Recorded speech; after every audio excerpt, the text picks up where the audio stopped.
အားလုံးပဲမင်္ဂလာညချမ်းလေးပါ MKK Audio Book Channel ကနေပြန်လည်ကြိုဆိုလိုက်ပါတယ်ကျွန်တော်ဒီနေ့မှာတော့အောင်မြတ်တာနဲ့ခေါင်းလောင်းဆောင်ရက်ခါဆိုတဲ့ပရာလောကဇလန်းလေးကိုတင်ဆက်ပေးမှာပဲဖြစ်ပါတယ်ဒီဇလန်းလေးကိုမတင်ဆက်ခင်ကျွန်တော်ရဲ့ channel လေးကပရာလောကဇလန်းတွေကိုညစဉ်ညတိုင်းတင်ဆက်ပေးနေတာဖြစ်တဲ့အတွက် subscribe လေးလုပ်ထားဖို့တောင်းဆိုချင်ပါတယ် Facebook ကကြည့်နေရဆိုရင်လည်း follow လေးလုပ်ထားကြပါအောင်ခင်ဗျာမင်းခေါင်ကြီးမြန်လုပ်ပါဟာကားထွက်တော့မယ်မင်းမလဲအိမ်သာတစ်ခါတက်ရင်ထွက်ကိုမလာတော့စိတ်မရှိစားပြေပြောဆိုရင်ကိုထုံးစံတယောက်လွဲကိုကောက်လွဲလိုက်သည်လာပါပြီကိုထုံးစံရဲ့ညကမြစ်ရှင်ဟင်းကအစွမ်းပြနေလို့ပါဗျကဲကားပေါ်တက်တော့ဟိုမှာမင်းကိုပဲစောင့်နေကြတာဖះဦးတွေစုံပြီလားဟဲ့ကိုလူကိုစီအောင်တော့တော်ကြကြံနေခဲ့ဦးမယ်ကာလာသားကောင်းဆောင်ကိုထုံးစံကစိုးရင်တကြီးလမ်းမာရင်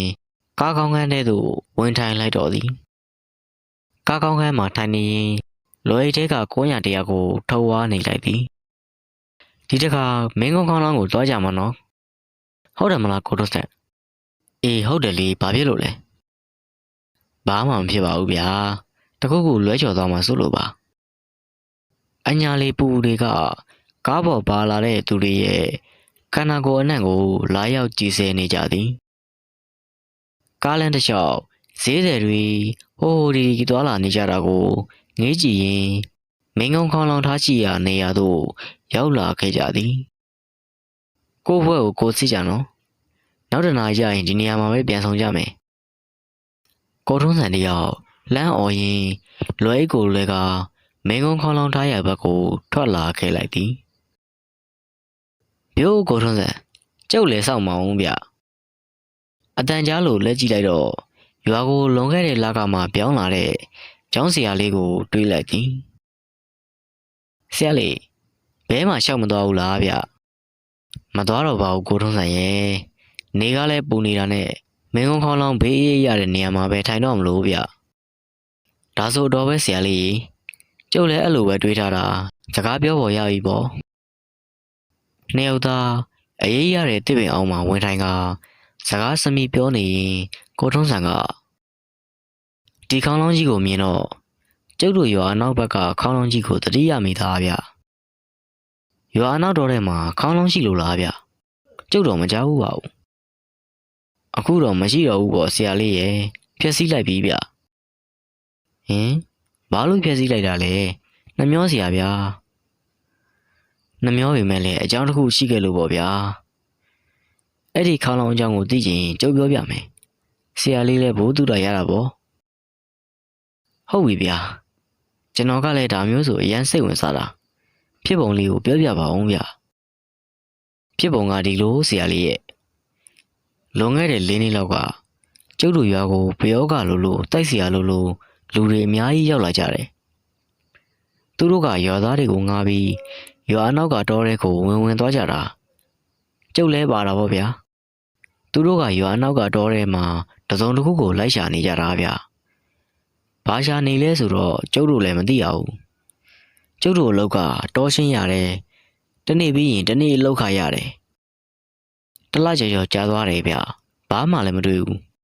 သူတို့လည်းစိတ်သက်တွေကြက်လာတယ်ထင်တယ်ဗျပတ်စံတွေလည်းကုန်တော့တောရှင်းတဲ့အလုပ်ကိုနားလိုက်တယ်နောက်တစ်ခေါက်သူတို့ပြန်လာမယ်ပြောတယ်ဗျ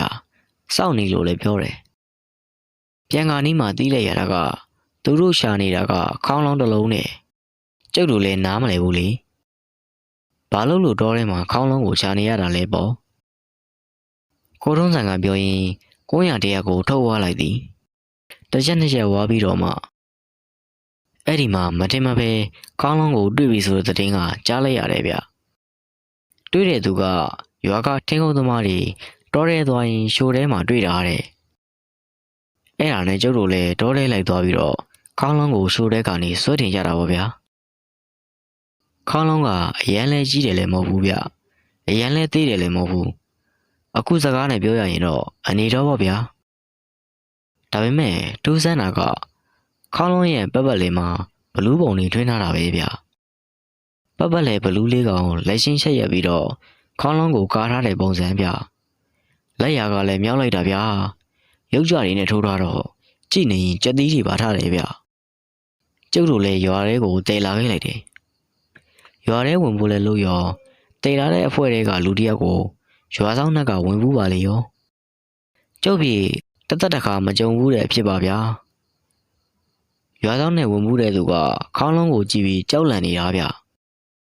ခေါင်းလုံးကိုကြည့်ပြီးတော့ရွာထဲယူလာလို့မရကြောင်းရွာထဲယူလာရင်တရွာလုံးသေမှာဆိုပြီးတော့ပြောတာဗျကျုပ်တို့ပြေလန့်ပြန်သွားတာဗျာအဲ့ဒါနဲ့ခေါင်းလုံးကိုရွာပြင်စရက်မှာထားခဲ့ပြီးပြန်လာခဲ့လိုက်တယ်အဲ့ဒီညကဦးလိုက်တဲ့ကိုယ်တွေဗျာတရွာလုံးအိမ်မရအောင်ရွာထဲကိုပတ်အုံနေတာဗျဘလို့ရှောက်လန့်ပြီးမမောင်မရဘူးခွေးတွေကရွာထဲပဲပတ်အုံနေတာရွာပြင်တော့မထွက်ဘူးဗျရွာပြင်စီယိုနာကိုကြော်တော်မကြော်ဘူးဗျမမရရအဲ့ဒီညကကျုပ်ပြေတညာလုံးကိုအိမ်မရဘူးဗျနောက်ရက်တွေလည်းဦးတာပဲဗျနောက်ရက်တွေကျတော့အကျဉ်းသားရသွားပြီပေါ့ဗျာရွာထဲကလူတွေကတော့ခေါင်းလုံးကိုသွားမကန်ရတော့ဘူးဗျရွာပင်မှာပဲပြစ်ထားလိုက်တယ်ဒုတိယနေ့မှာရွာပင်စရဲကကျုံဝါတန်တွေတောက်ခေါက်တန်တွေကြားရတယ်လို့ရွာဆက်မှာနေတဲ့သူတွေကပြောတယ်ဗျကိုရုံးဆန်ကျုပ်သားမင်းကျော်ကိုတွေ့မိသေးလားမိအေးရဲ့နင်းသားကခုနကဟိုဘက်ကိုပြေးသွားတာတွေ့တယ်ဟောဟိုမတို့တို့ဆိုပြီးမင်းကိုပြလိုက်တယ်အဲ့ဒါပဲဆရာလေးကျုပ်တို့ရွာကလူတွေကလဲရပက်ရမယ်ဆိုရင်ကလေးတောင်မေ့နေတဲ့အမျိုးဗျဒါနဲ့ကျုပ်ခုနကပြောတာဘယ်ထိရောက်ပြီလဲဗျဟာကိုရုံးသားကမိတဲ့သဘောဗျရွာဆက်ကလူတွေတောက်ခေါက်တန်ကြတယ်ဆိုတဲ့အထိရောက်ပြီလေဗျာဟုတ်တယ်ဗျအဲ့လိုတောက်ခေါက်တန်နေကြရတယ်နောက်နေကြတော့အရင်ကလာဘူးတဲ့တိုက်စီရလိုဘာလိုတွေရွာကိုရောက်ချလာရောဗျရွာကိုရောက်တာနဲ့ခေါင်းလုံးထားတဲ့ဇရက်ကိုသွားကြတာဗျခေါင်းလုံးကိုဝယ်မလို့တယ်30ပေးမယ်တဲ့ဗျလွန်ခဲ့တဲ့4နှစ်က30ဆိုတာကနဲတဲ့ပတ်စံလားဗျကျုပ်တို့တစ်နှစ်လယ်လုံးမှာ900 800လောက်ပဲရတာဗျလဲတဲ့ဧကမှာ2သိန်းဝန်းကျင်ပဲရှိတာ30ဆိုတော့ရောင်းမယ်ပေါ့ပတ်စံတွေဘာတွေရှိပြီးတော့ရတဲ့ပတ်စံကိုတရားလုံးကိုခွဲဝေယူကြတာဗျအဲ့ဒီအချိန်မှာအင်ရှိ20ကျော်ပဲရှိသေးတာဆိုတော့ကျုပ်ဆို3သိန်းလောက်ရတယ်ဗျပတ်စံရတော့ခိုင်းသမျှလောက်တာပေါ့ဗျာသူတို့တွေကခေါင်းလုံးကိုရွာပြင်လေကွင်းထဲမှာစီးတွေပါတွေတားပြီးထားတာဗျကျုပ်တို့ကိုလည်းခေါ်ထားတယ်ခေါင်းလုံးကိုကျိုးနေနေတွေနဲ့ရှိထားပြီးတော့ကျုပ်တို့ကိုကျိုးစာတွေကိုပေးဆွဲထားတယ်ဗျဒီလုပ်ငန်းအောင်ရင်နောက်ထပ်30ထည့်ရမယ်ဆိုတော့ဘယ်ပြောကောင်းတော့မလဲဗျာလာထားပေါ့စတဲ့အချိန်ကည12နာရီလာပြီညာဗျမရရအဲ့ဒီနေ့ကလာရမ်းတာနေတာဗျလေကွင်းတစ်ခွင်လုံးလင်းထိန်နေတာပဲဗျာအမှဇလန်းစတော့တာပဲဗျတိုက်စီရ9ယောက်ကတယောက်တနေရာထိုင်ပြီးတော့ကျိန်လုံးနဲ့မြေကြီးကိုရိုက်နေတာဗျဗဇက်ကလည်းဘာတွေရွတ်နေမှမသိဘူးဗျကျုပ်တို့ကတော့စီဝိုင်းတားထားပေးတယ်ဗျသူတို့ပြောရင်ကျိုးကိုစဆွဲရမယ်တဲ့စီဝိုင်းပြင်ကိုထွက်ရင်ကိုတာဝန်ကိုယူတဲ့ဗျအဲ့ဒီအချိန်ကျုပ်တို့ကလည်းလောဘတက်နေတာလေဗျာဘာမှမမြင်တော့ဘူးဗျကြည့်နေရင်ခေါင်းလုံးကလှုပ်လာတာခေါင်းလုံးကလှုပ်လာလေဘလူးရုပ်တွေကအသက်ဝင်လာလေပဲဗျခေါင်းလုံးတွေကအပြင်ကိုယုံထွက်နေသလိုမြင်နေရတာဗျဒါပေမဲ့ရှီထားတဲ့ကျိုးနီတွေကြောင့်သူတို့ထွက်မရဘူးတပြေးပြေးကျိုးကတင်းလာတယ်ဗျဘလူးကြီးတွေတကယ်မြင်နေရတာအဆွဲဝဲဝဲနဲ့ဘလူးလေးကောင်ဗျတယောက်လက်ကိုတယောက်ကင်ထားပြီးတော့ယုံနေကြတာတိုက်ဆရာတွေကဘလူးတွေကိုမြေပုံတောင်းတာဗျရတနာမြေပုံကိုတောင်းတာဘလူးတွေကတောက်တခက်ခက်နဲ့မန်ဖီနေကြတာတော်ယုံလူဆိုထွက်ပြေးမယ်ဆိုတာအသေးချာပဲဗျတိုက်ဆရာတွေကလည်းအောင်မြင်တော့မယ်မကြောက်ကြနဲ့စီဝိုင်းတွေကမထွက်နဲ့လို့အော်ပြောနေကြတာဗျအဲ့ဒီအချိန်မှာကျုပ်တို့နဲ့အတူတူပါလာတဲ့မင်းကောင်ကစားဖောက်တာဗျဘလူးရုပ်တွေကသွေးပြက်စီဟာကျုပ်တော်မျက်လုံးမိတ်ထားရတယ်ဗျမင်းကောင်ကမျက်လုံးဖွင့်ကြည့်လိုက်တော့ကြောက်လန့်ပြီးတော့ကျိုးကိုလွတ်ချပြီးပြေးပါလိရောဗျအဲ့ဒီအချိန်မှာစီးပေါက်ပြီးတက်ကြအားလုံးကိုတက်ကြဆိုတဲ့အတန်ဆိုးကြီးတွေကကြားလိုက်ရတယ်ဗျတိုက်ဆရာတွေလည်းထားပြေးတော့တာပေါ့ဗျစီးပေါက်သွားပြီကိုဗျပြေးလို့မလွတ်ပါဘူးဗျ ဘလူးလေးကောင်ကရှီထားတဲ့ကျိုးတွေကိုဆွဲဖြတ်ပြီးတော့ခေါင်းလုံးတွေကထွက်လာတာဗျကျုပ်ဆိုပြေးတာရှီတောက်တွေကြွမရတော့ဘူးတိုက်စရာတွေလည်းအလဲလဲအကွဲကွဲပဲပြိုကျုပ်ဆိုတေလူပဲလို့တွေးထားတာဗျပြေးလို့လည်းမရမျက်လုံးလည်းမဖွင့်ရင်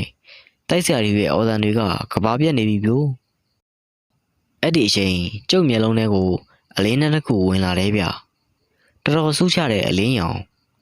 ကျုပ်မျက်လုံးဖွင့်ကြည့်လိုက်တော့ပိတ်ဖြူဝတ်နဲ့လူငယ်တယောက်ဗျငယ်တာမှအသက်20ကျော်လောက်ပဲရှိအောင်ပဲပြို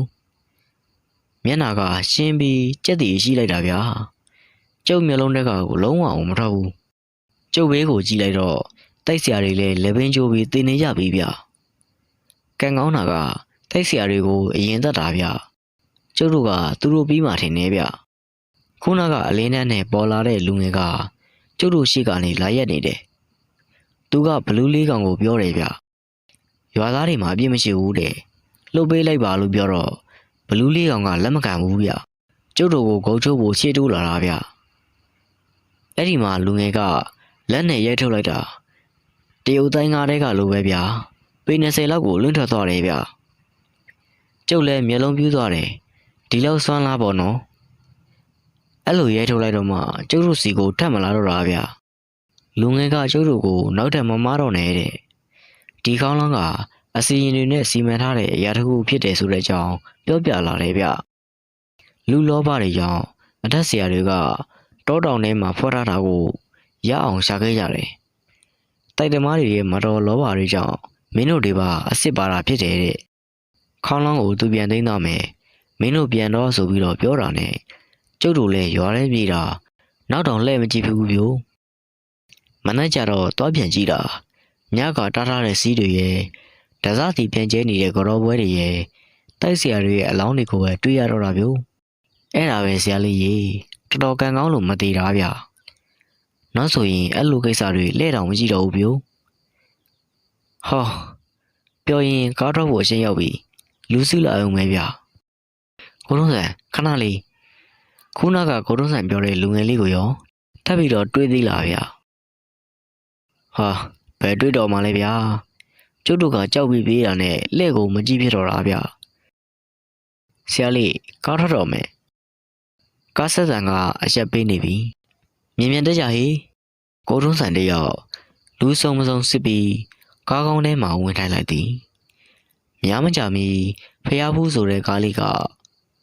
ပြင်းချင်းစွာမင်းကုန်းခေါင်းလောင်းထားရှိရာနေရာကနေထွက်ခွာသွားလေတော့သည်ကိုထုံးစံတို့ကိုဝင်ကဲတင်ခဲ့တဲ့လူငယ်ကဘယ်သူဆိုတာနားထောင်သူတွေအလုံးတိလောက်ပြီးထင်ပါတယ်